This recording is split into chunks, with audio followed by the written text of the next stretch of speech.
নিঃস্ব অবস্থায় কি দোয়া করতে পারেন একজন মানুষ, এই দোয়াটা শিখে নেন, ইনশাআল্লাহ আপনার জীবনের সমস্ত সংকট কেটে যাবে। আমি নিজেও এই দোয়াটা বেশি বেশি করার চেষ্টা করি।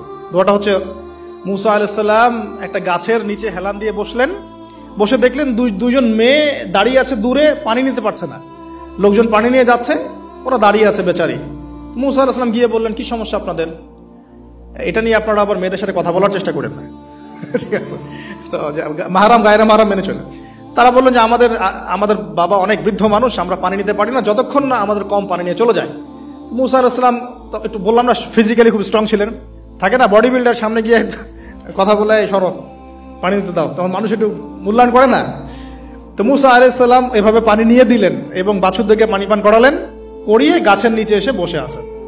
বসে বসে তিনি দোয়া করছেন, এই যে দোয়াটা তিনি দোয়া করছেন, রব্বি, একটা নেক কাজ করলেন, নেক কাজ করলেন না, মানুষের উপকার করলেন, নেক কাজ করে এসে গাছের নিচে বসে দোয়া করছেন, আল্লাহ এখানে তো আমার খাবার পানি বাসস্থান কিছুই নাই, আমি কি করব?